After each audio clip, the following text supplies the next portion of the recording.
Esto es lo que pasa en las mañanas de Radio 10 Rosario. Claro, sí, como pasó un resumen. Presente perfecto. Simple. Invitado esta mañana en Presente Perfecto, el diputado provincial de Cambiemos, Roy López Molina. ¿Cómo te va? ¿Qué haces, Nati? ¿Cómo estás? Gracias por invitarme. Bienvenido.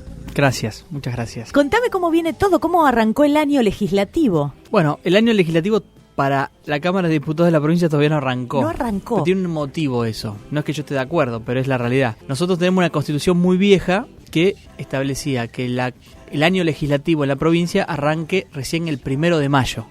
Viste que el Congreso arranca el 1 de marzo, el Consejo el 1 de marzo. Es un arranque más tardío porque en ese momento se pensaba que los legisladores que tenían que volver a sus departamentos del norte, del sur, a las localidades más lejanas de Santa Fe, muchos lo hacían en carreta. Claro. Con lo cual se le daba más tiempo porque el viaje era más largo. Ya ahora, en el 2017... ¿De cuándo es nuestra constitución? De 1962. Pero que toma muchas de estas ideas de otras constituciones también más viejas. Entonces hay que actualizarla y lo ideal sería que el año legislativo propiamente dicho, que se llama ordinario, sesión ordinaria, arranque el 1 de marzo. Nosotros arrancamos el 1 de mayo. Igualmente ahora estamos trabajando en sesiones extraordinarias. Ah, ok. Que no es lo mismo, pero que también implica... ¿Y cuándo empezaron? Empezamos la última semana de febrero y tenemos el próximo jueves también tenemos otra sesión. Pero estamos fuera del periodo ordinario. Solamente en estas sesiones se tratan los proyectos, por ejemplo, que son pedidos por el gobernador. En las sesiones ordinarias se discuten cualquier proyecto de cualquier tipo. En las extraordinarias solamente van por temario. ¿Y dónde se reúnen? En la legislatura provincial de la ciudad de Santa Fe. La legislatura está la Cámara de Senadores y la de Diputados, ahí cerquita de la gobernación, a 3 cuadras de la gobernación, y trabajamos como cualquier parlamento. Hay comisiones y después hay una vez por semana la sesión donde se discuten los proyectos que tuvieron el ok en las comisiones de trabajo. Mira qué interesante. Sí, son cosas que a lo mejor no se sabe cómo funcionan los legislativos. No se sabe. Pero es interesante conocerlo porque también habla de una mecánica y de discusión distinta. ¿Vos estás de acuerdo con lo que dice el gobernador, la propuesta del gobierno provincial de la reforma de la Constitución, ¿no? Que se necesita una reforma. Sí, yo estoy de acuerdo. Creo que hay que hacer dos cosas. Primero, explicarle al vecino que en este momento nos está escuchando que hablar de reforma constitucional no es hablar del sexo de los ángeles, es hablar de cosas concretas que pueden mejorar la calidad de vida de los santafesinos. Pero para eso hay que explicarlo, porque si no parece que fuese un debate solamente de políticos, de abogados o de constitucionalistas.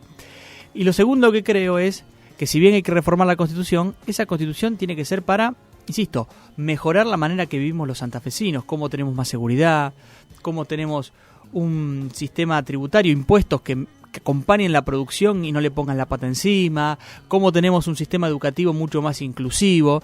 Todo eso está buenísimo. Ahora, llamar a una reforma constitucional como pretende el gobernador para intentar quedarse 4 años más en el poder, porque en Santa Fe hoy está prohibida la reelección, me parece un abuso, me parece un exceso. Entonces, ¿me preguntás si estoy de acuerdo? Sí, pero pensando en temas concretos donde podamos garantizar más y mejores derechos. Para lo que le interesa a la política, hay que dejarlo de lado, porque si no nos miramos siempre el ombligo y pensamos a ver de qué manera nos atornillamos al sillón del poder un par de años más. Pero vos, entonces, ¿no estás de acuerdo con el tema de reelección? No. Esa parte para vos no se tendría que modificar. Eso no se tiene que tocar porque, a diferencia que de otros sistemas como a nivel nacional o en otras provincias, nosotros tenemos el mejor sistema a nivel de elección del gobernador. Son 4 años. En esos 4 años vos hagas las cosas bien o hagas las cosas mal. Cuando terminan esos 4 años le tenés que dar el pase a otro, sí o sí. Y eso te genera alternancia, renovación, oxigenación, y las cosas siempre funcionan mejor cuando hay cambios en el poder. Algunos te dicen, bueno, pero si yo arranco una obra pública y no la alcanzo a terminar los 4 años... Ahí hay que pensar dos cosas. Primero, que si la mayoría de las obras públicas se hacen en los tiempos que están planificados, se empiezan y se terminan. En Santa Fe pasa que a veces una obra que estaba planificada para 2 o 3 años se termina en 6 años. Pero lo otro importante es, ¿qué importa que vos no la puedas terminar? Lo importante es que la obra se haga. La empezaste vos, Nati, como gobernadora. La obra X. Si no la terminás, si yo te sigo después como gobernador, la sigo yo y cuando toque inaugurarla, la inauguro yo, te invito a vos, y si hay otro gobernador que intervino, también lo invito. eso es república, eso es garantizar instituciones, si no parece que todo dependa de una sola persona. Y si se va ese gobernador no se puede hacer la obra pública. Yo en eso me parece que no estoy de acuerdo porque me parece que no suma en nada y solamente responde al interés cortoplacista de la política de ver de qué manera se queda más tiempo en el poder. Bueno, es como una costumbre. ¿Argentina? Sí, creo que no solamente Argentina, debe haber muchos lugares, pero hay que aprender. Sí, hay que aprender. Yo la otra vez miraba, y no te vas a esos ejemplos que a veces te ponen Holanda, Suiza, miraba Uruguay. En Uruguay tienen un mandato de 6 años, pero la otra vez se inauguraba una obra importante en Montevideo y creo que ya todavía estaba Mujica de presidente, y lo invitó a Tabaré Vázquez y al que lo había antecedido. Era un ejemplo de cómo una obra se continuó como política pública y no ese interés mezquino de si la termino yo no invito a nadie. Y creo que nuestro sistema a nivel constitucional lo favorece. Es un país chiquito, Uruguay también. Es más fácil, creo, la concordancia.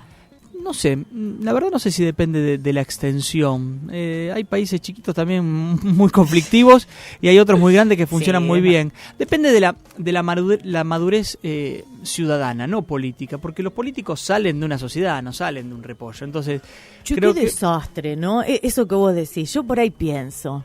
Los políticos que tenemos, como sociedad somos un desastre porque tenemos los políticos. No lo digo contra vos porque siempre hay, por supuesto, políticos buenos y demás, pero uno ve la tele o escucha y hay cada político que vos decís, mirá quién nos representa, qué hicimos mal como sociedad. El otro día te cuento una experiencia, estaba en la casa de una vecina en Arroyito Oeste.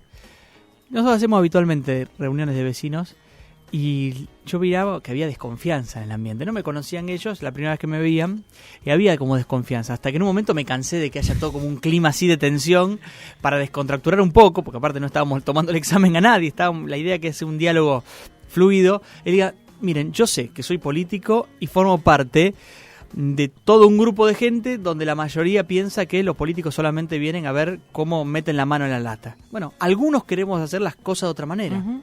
Y ahí la cosa empezó a aflojar, ¿no?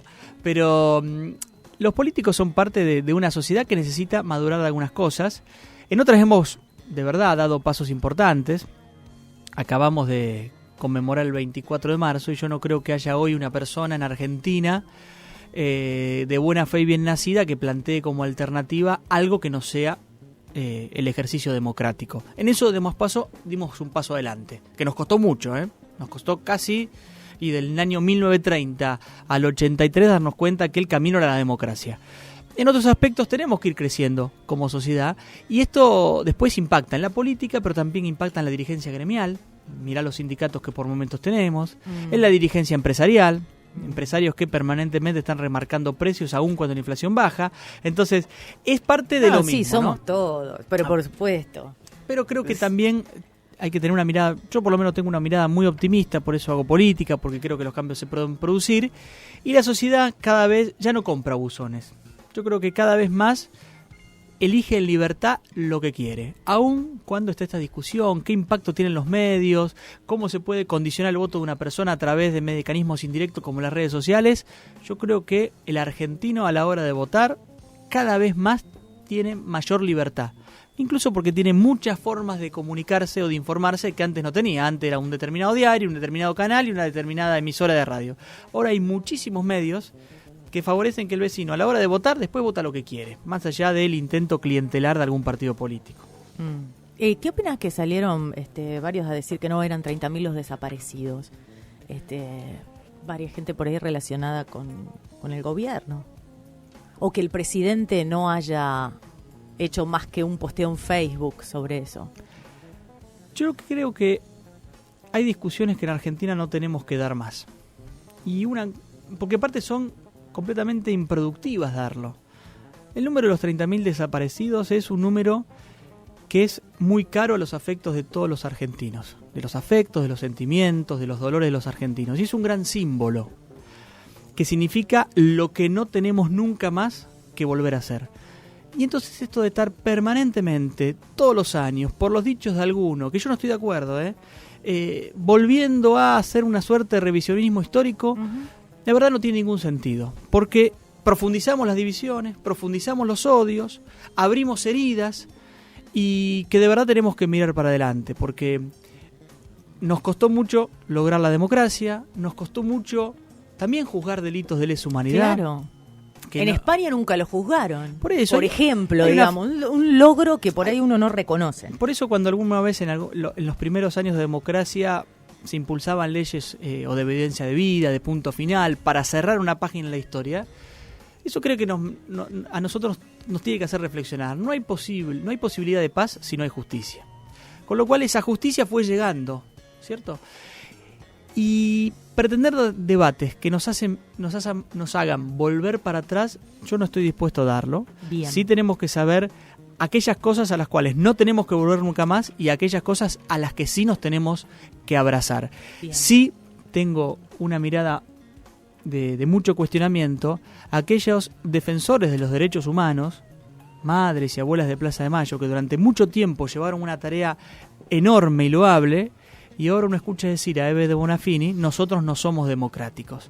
Eso sí me genera una contradicción enorme, porque hay una lucha que uno reconoce. Pero vos te sorprende.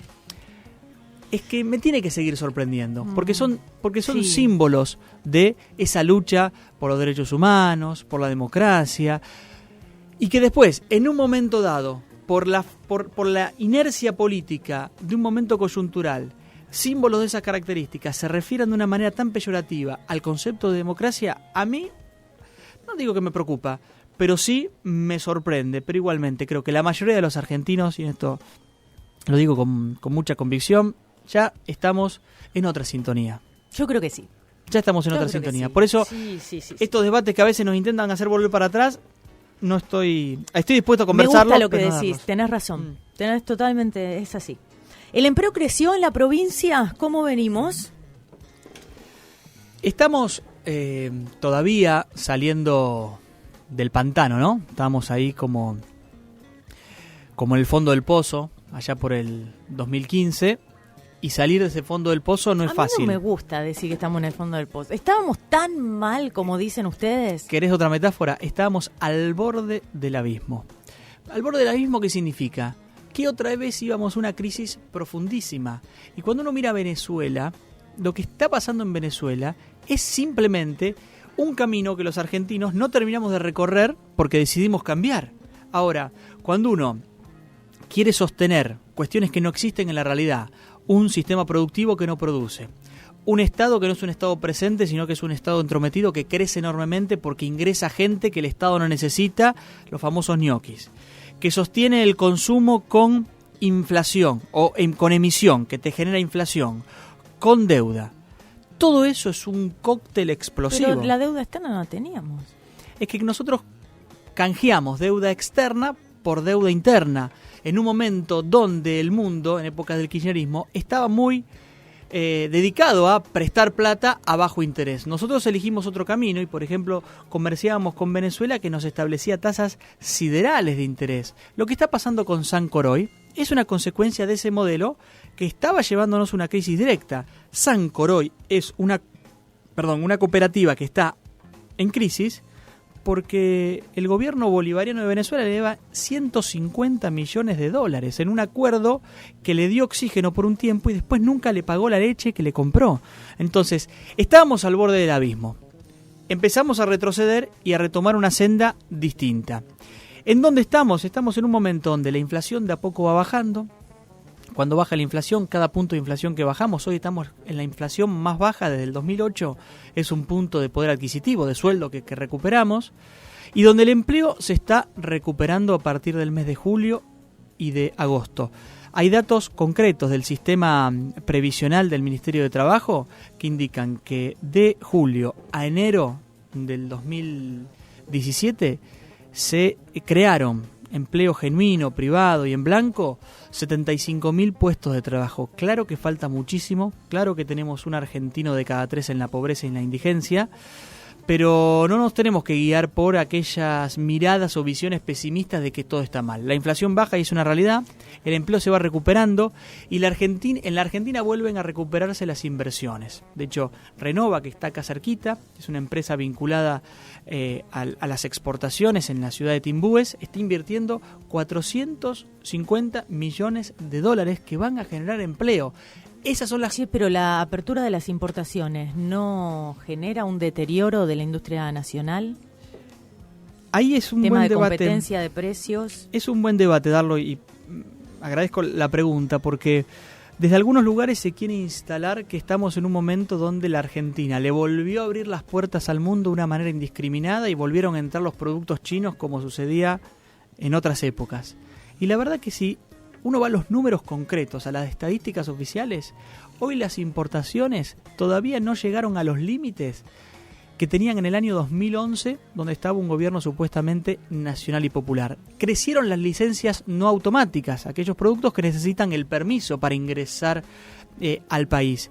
Y las exportaciones superan a las importaciones. Entonces, las crisis de algunos sectores productivos no son por la avalancha de importaciones. La crisis del calzado, por ejemplo. Ese es un sector que lo tenemos que redefinir y repensar.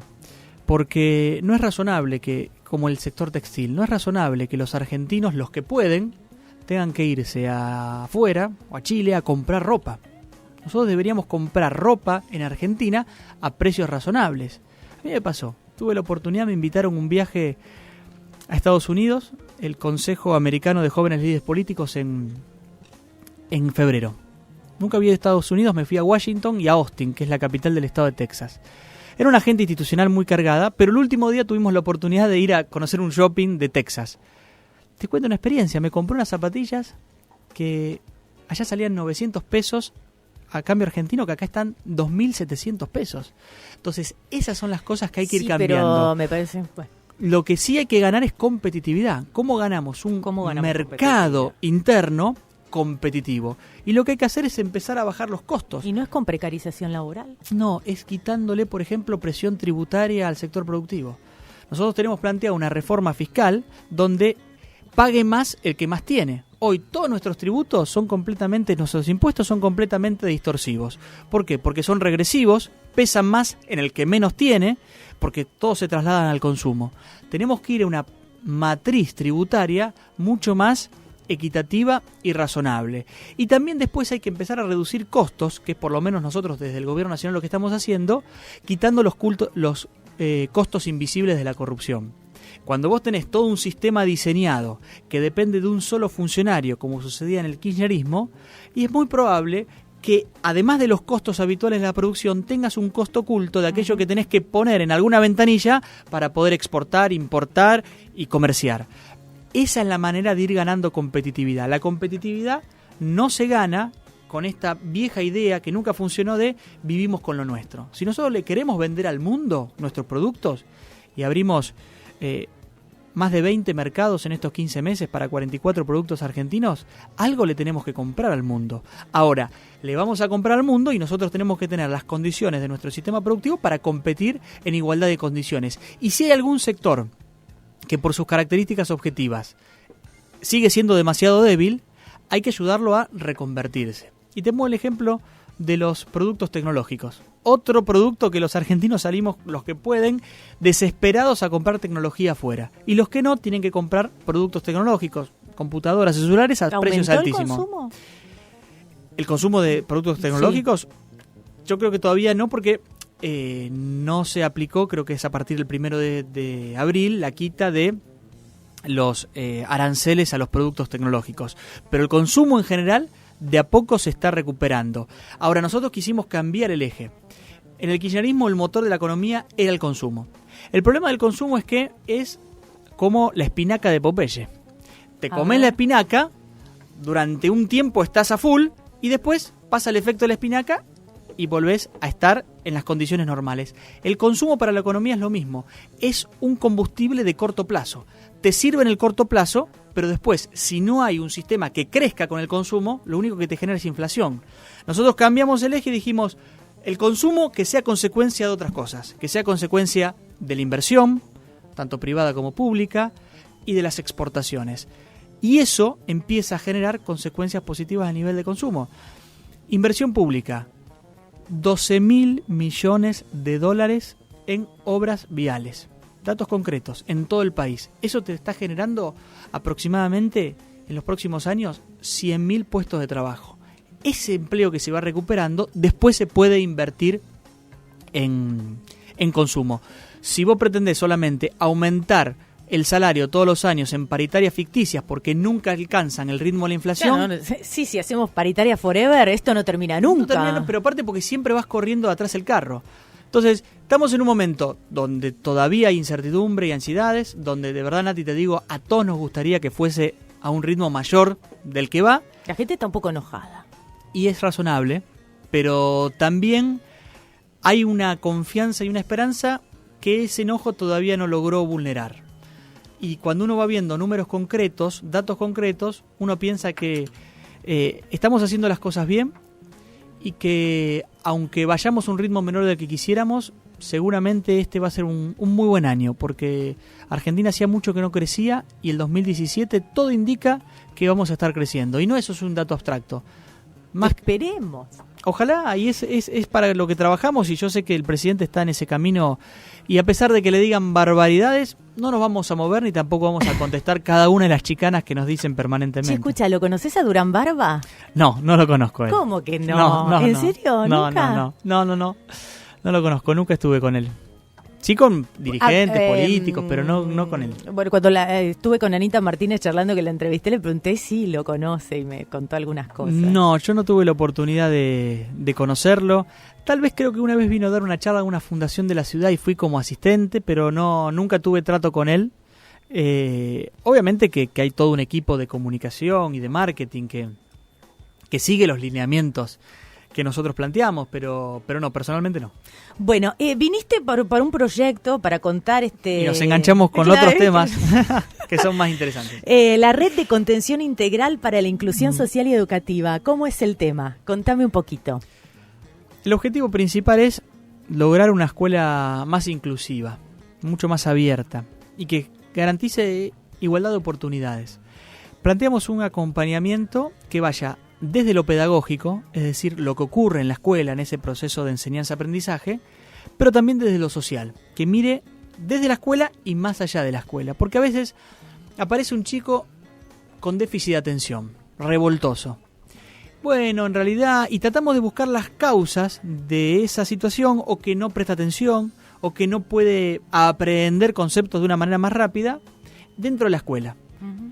Pero a veces puede existir esa situación producto de una causa que esté fuera de la escuela. Entonces tenemos que mirar ese entorno. Vamos a mirar a la casa. ¿Hay una situación de violencia? ¿Hay una situación de abuso? ¿Hay una situación de bullying? ¿Hay una situación de otras cosas que no estamos viendo cuando la miramos solamente desde un lugar? Entonces nosotros queremos garantizar esa escuela más inclusiva con este acompañamiento que vaya desde la escuela y más allá de la escuela, porque en definitiva ya hemos avanzado en el concepto de integración y ahora vamos al concepto de inclusión. Parece una diferencia solamente conceptual, pero cuando uno habla de integración solamente trabaja sobre la persona que se va a incorporar, por ejemplo, en este caso, a un aula. Cuando uno habla de inclusión no solamente trabaja sobre la persona, el alumno que se va a incorporar a un aula, sino trabaja sobre los otros compañeritos, sobre el docente, sobre las autoridades, sobre la cultura institucional de esa escuela. Entonces, es un acompañamiento más integral para garantizar que aquellos que tienen algunas dificultades o algunos obstáculos a la hora de aprender puedan superarlos de mejor manera. Bien, ¿la educación tiene que ser pública? La educación tiene que ser pública y privada. Pero el Estado tiene que garantizar una educación pública también de calidad. ¿Vos dónde estudiaste? Yo estudié en el Sagrado Corazón.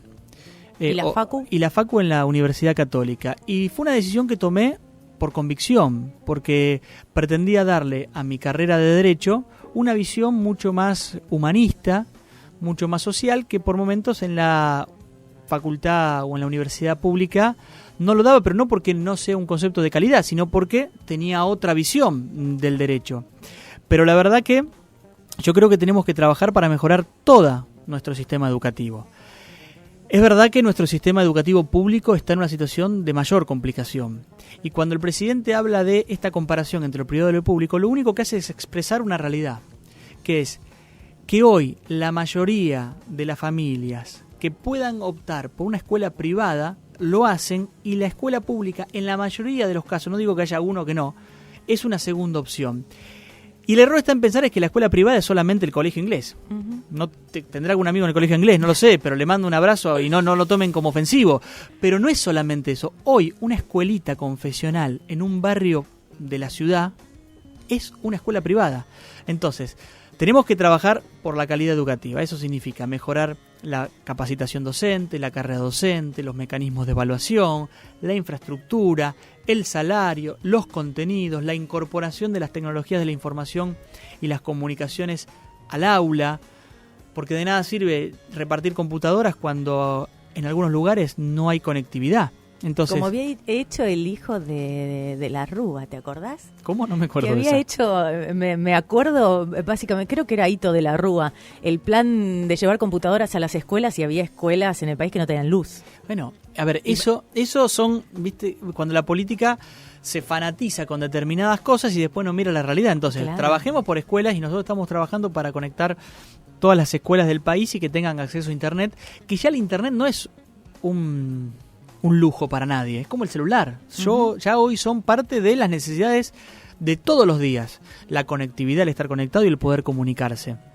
Entonces, creo que es importante que estemos dando esta discusión, y muchos prefieren quedarse con la anécdota en lugar de mirar los números que arrojaron las pruebas a aprender del año pasado.